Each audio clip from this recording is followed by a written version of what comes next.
Hello മക്കളെ, എല്ലാവർക്കും സൈലത്തിന്റെ മറ്റൊരു മലയാളം ക്ലാസ്സിലേക്ക് സ്വാഗതം.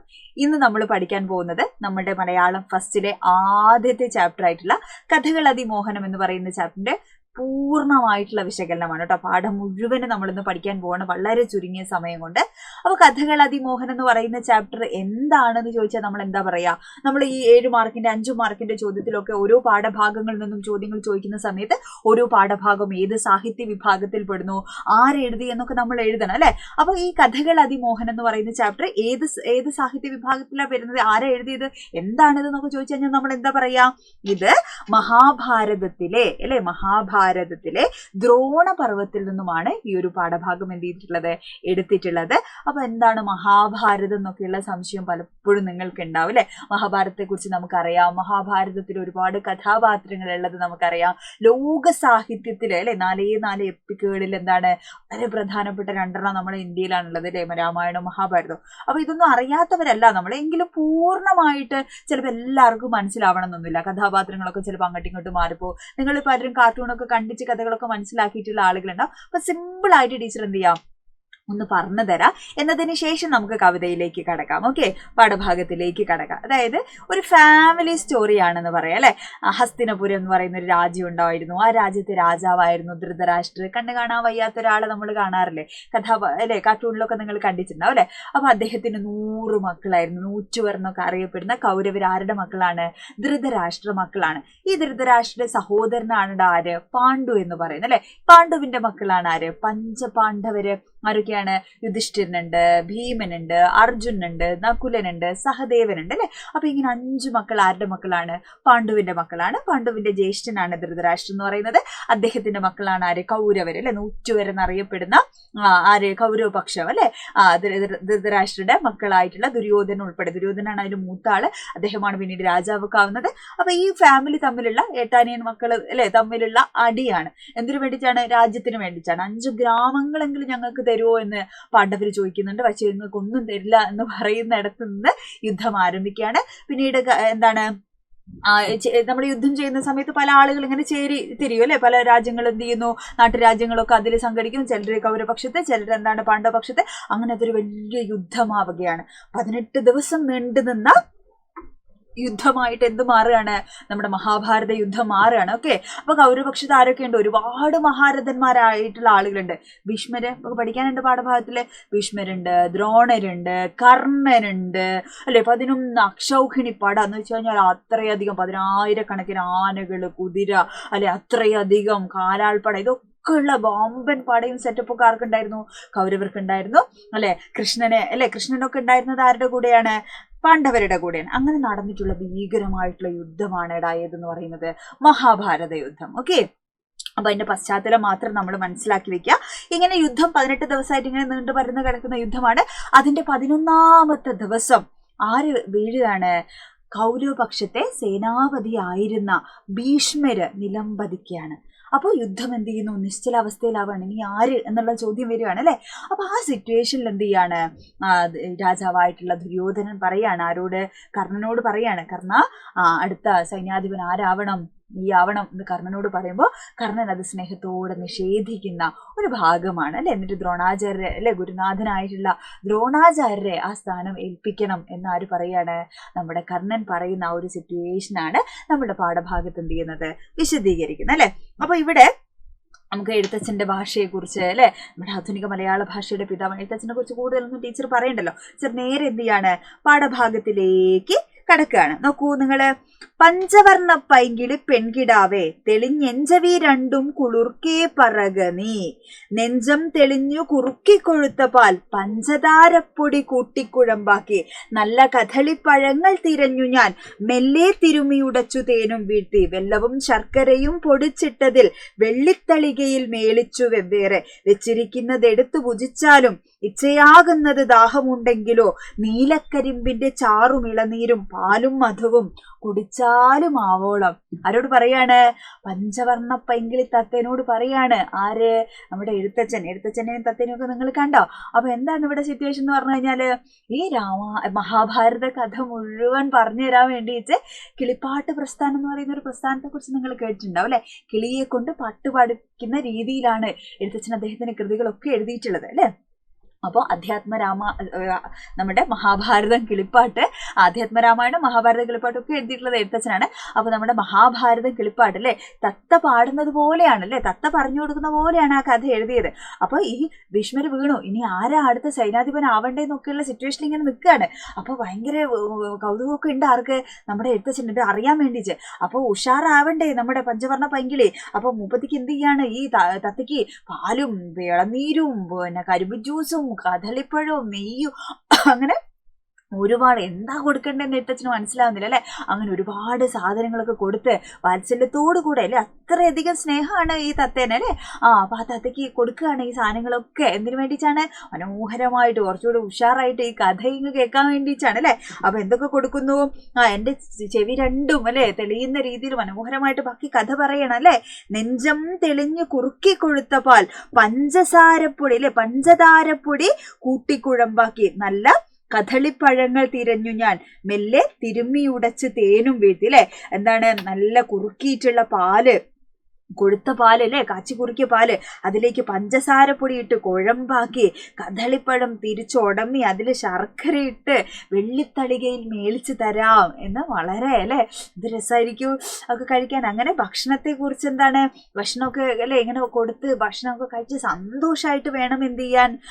നമ്മുടെ ഈ സർവനാശത്തിന് കാരണമായിട്ടുള്ള യുദ്ധത്തെ കുറിച്ച് പറയാൻ വേണ്ടിച്ച്. അപ്പൊ ഈ പാഠഭാഗത്ത് നമുക്ക് സാധ്യതയുള്ള ഒരു 7 മാർക്കിന്റെ ചോദ്യം എന്ന് പറയുന്നത് യുദ്ധവുമായി ബന്ധപ്പെട്ടതായിരിക്കും കേട്ടോ. കാരണം നമ്മുടെ ചുറ്റുപാട് ഇപ്പോ അല്ലെ സമകാലിക സാഹചര്യം എന്ന് പറയുന്നത് യുദ്ധം ഒക്കെ നിലനിൽക്കുന്ന കാലമാണ്. അപ്പോൾ തീർച്ചയായിട്ടും അത്തരത്തിലൊരു ചോദ്യം നമുക്ക് പ്രതീക്ഷിക്കാവുന്നതാണ് കേട്ടോ 7 മാർക്കിന്. അപ്പൊ ഇനി എന്താ പറയുന്നത്? ഇനി എന്താണ്? ഭക്ഷണം കഴിച്ചിട്ട് ദാഹിക്കുന്നുണ്ടെങ്കിൽ ഇളനീരുണ്ട് അല്ലെ, നീലക്കരിമ്പിന്റെ ചാറുണ്ട്, ഇതും പാലും മധുവും തേനും ഒക്കെ ഈ മതിയാവോളം കഴിക്കേ അല്ലെ എന്ന് പറയാണ്. ഇപ്പൊ ഭുജിച്ചാലും എന്ന് പറഞ്ഞു കഴിഞ്ഞാല് കഴിച്ചാലും എന്നുള്ള അർത്ഥത്തിലാണ് ഇവിടെ പറയുന്നത് കേട്ടോ. ഓക്കെ, അപ്പൊ അത് ക്ലിയർ ആയല്ലോ. ഇനി അടുത്ത നമുക്ക് നോക്കാം.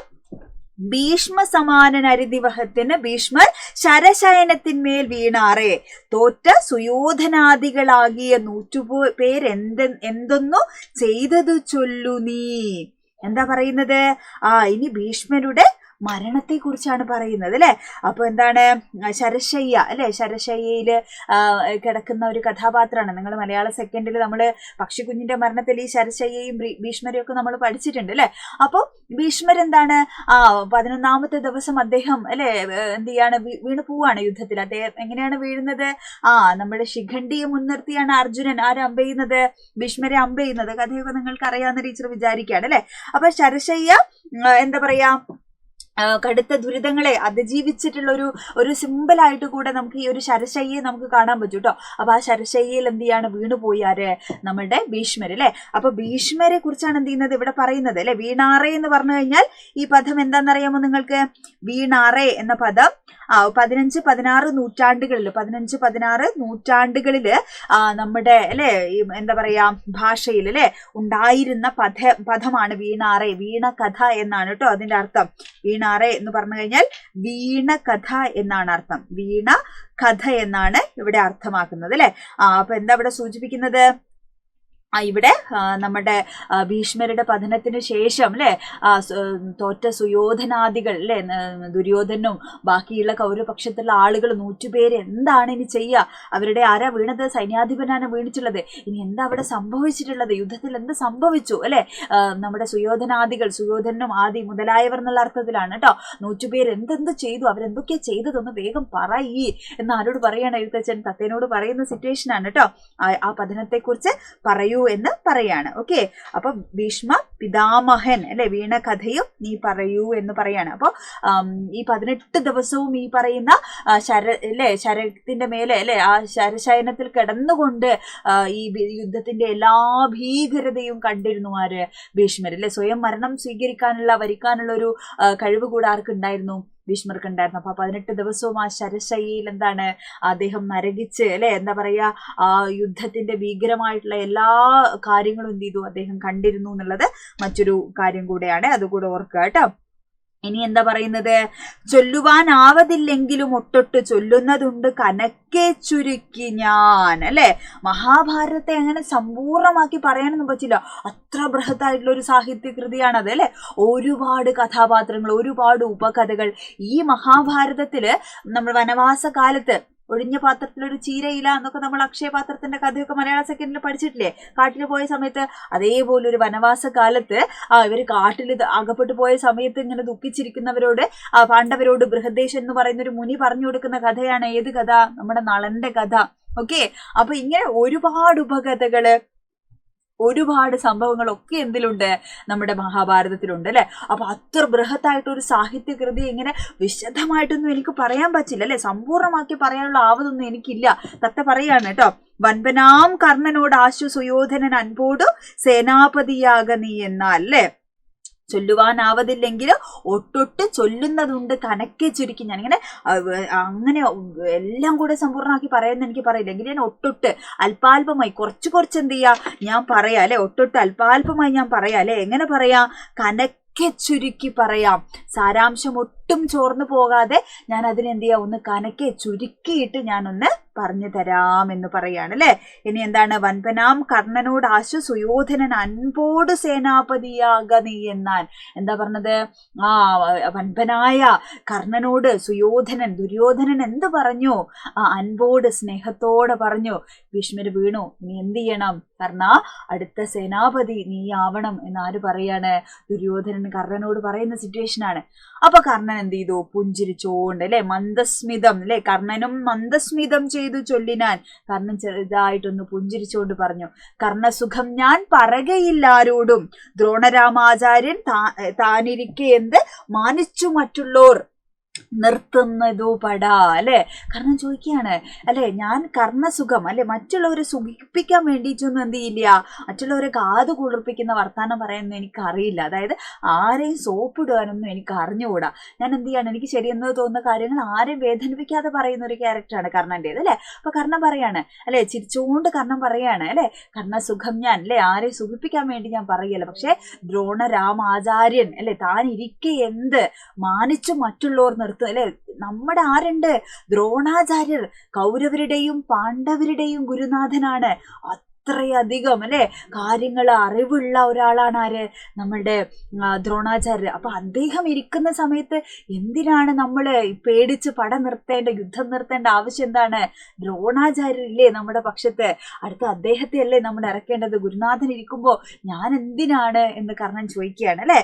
ഇനിയോ, മന്നവാ കേൾക്ക ഭരദ്വാജ നന്ദനൻ എന്നുള്ള യോദ്ധാക്കളിൽ പ്രബലാധിപൻ, പിന്നെ ഞാൻ പക്ഷേ ഭരിക്കുന്നതുമുണ്ട് മന്നവ സങ്കടമുണ്ടാകയില്ലേതും, മാനിയായുള്ള സുയോധനൻ ദ്രോണരെ സേനാപതിയായ അഭിഷേകവും ചെയ്താൻ. എന്താ പറയുന്നത്, കർണൻ പറയാണ്, മന്നവാ രാജാവേ അല്ലെ, ഭയങ്കര വ്യക്തിത്വമുള്ള, മഹാഭാരതത്തിലെ ഭയങ്കര വ്യക്തിത്വമുള്ള കഥാപാത്രങ്ങളിൽ ഒരാളാണ് ആര്, കർണൻ എന്ന് പറയുന്നത്. ഭയങ്കര അടിപൊളിയാണ് കർണന്റെ ക്യാരക്ടർ.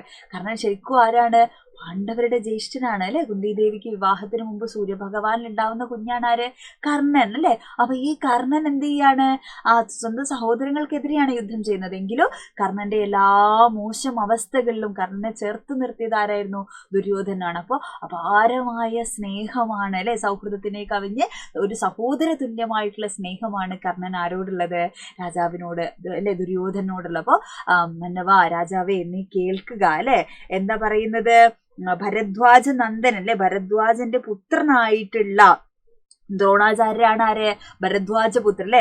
അദ്ദേഹമാണ് യോദ്ധാക്കളിൽ പ്രബലാധിപൻ അല്ലെ. യോദ്ധാക്കളിൽ ഏറ്റവും പ്രബലനായിട്ടുള്ള ആളാരാണ്, ദ്രോണാചാര്യരാണ് അല്ലെ. അങ്ങനെയുള്ള ഒരാള് കൗരവ പക്ഷത്തുള്ളപ്പോൾ അദ്ദേഹമാണ് അടുത്ത സേനാധിപതി അല്ലെ, സൈന്യാധിപൻ ആവേണ്ടത് അല്ലെ. പിന്നെ ഞാൻ പക്ഷേ അല്ലെ ഭരിക്കുന്നതുമുണ്ട്, അതിനുശേഷം വേണമെങ്കിൽ എന്ത് ചെയ്യാം, ഞാൻ ഭരിക്കാം, ഞാൻ എന്ത് ചെയ്യാം, സൈന്യാധിപനായിട്ട് ഇറങ്ങാം എന്ന് പറയാണ് കേട്ടോ. അപ്പൊ മന്നവ അല്ലെ രാജാവേ അല്ലെ അങ്ങയുടെ ആവശ്യം എന്താണ്, സങ്കടം ഉണ്ടാവരുത് അല്ലെ, ഞാൻ അങ്ങയുടെ ആവശ്യം നിരസിച്ചതില് എന്നോട് സങ്കടമൊന്നും ഉണ്ടാവരുത്, എന്നോട് ദേഷ്യമൊന്നും തോന്നരുത് അല്ലെ. മാനിയായുള്ള സുയോധനൻ അല്ലെ, എന്താണ് അഭിമാനിയായ ബഹുമാനിക്കപ്പെടുന്ന അല്ലെ സുയോധനൻ, ദുര്യോധനൻ എന്ത് ചെയ്യാണ്, നമ്മുടെ ദ്രോണാചാര്യരെ, സുയോധനൻ ദ്രോണരെ സേനാപതിയായ അഭിഷേകവും ചെയ്തൻ. അഭിഷേകം ചെയ്ത രാജാവാ അടുത്ത സൈന്യാധിപനാക്കുന്ന ചടങ്ങിനെ കുറിച്ച് പറയാണ് കേട്ടോ. അപ്പൊ മാനിയായ ബഹുമാനിക്കപ്പെടുന്ന അല്ലെ ദുര്യോധനൻ എന്ത് ചെയ്യാണ്, അടുത്ത സൈന്യാധിപനായിട്ട് ആരെ അഭിഷേകം ചെയ്യുകയാണ്, ദ്രോണാചാര്യരെ. ഇത്രയുമാണ് ഈ ഒരു പാഠഭാഗത്തിന്റെ ആശയം എന്ന് പറയുന്നത്. ശ്രീ മഹാഭാരതം കിളിപ്പാട്ടാണ്, ദ്രോണ പർവ്വത്തിലുള്ള ഭാഗമാണ്. എഴുത്തച്ഛന്റെ അല്ലെ ഭാഷയുടെ സൗന്ദര്യവും ഒക്കെ എന്താണ് നമുക്ക് ചോദ്യങ്ങളാണ്. അപ്പൊ വരികൾ നിങ്ങൾക്ക് ക്ലിയർ ആയി മനസ്സിലാവുണ്ടെന്ന് വിചാരിക്കുകയാണ്. 4 വരികളൊക്കെ എന്താണ് ഉറപ്പായിട്ടും ചോദ്യങ്ങൾ വരും, സാധ്യതയുള്ള ചോദ്യങ്ങളാണ്. അപ്പോൾ ക്ലിയർ ആയിട്ട് മനസ്സിലായി പഠിച്ചു എന്ന് വിചാരിക്കുകയാണ്. ഇതേപോലെ ഇനി ഏതെങ്കിലുമൊക്കെ ചാപ്റ്റർ ആവശ്യമുണ്ടെങ്കിൽ കമന്റ് ചെയ്യുക. ഓക്കെ, മാക്സിമം ഫ്രണ്ട്സിനൊക്കെ ഷെയർ ചെയ്ത് കൊടുക്കുക. അടിപൊളിയായിട്ടിരിക്കുക. ഇനി ഒരുപാട് കാര്യങ്ങൾ നമുക്ക് പഠിക്കാനുണ്ട്. ഇനി ഇത് പാഠഭാഗങ്ങൾ അല്ലെ കൃത്യമായിട്ട് നമ്മൾ വായിക്കുക. 2 പരീക്ഷകളാണ് നമുക്കുള്ളത്. അപ്പോൾ ഒരുപാട് സമയമൊന്നും നമ്മുടെ മുമ്പിലില്ല. അപ്പോൾ ഉള്ള സമയത്ത് ഇരുന്നിരുന്ന് പഠിച്ചോളാം. ഓക്കെ, അപ്പൊ ഇനി അടുത്തൊരു ക്ലാസ്സിൽ നമുക്ക് വീണ്ടും കാണാം. ബൈ.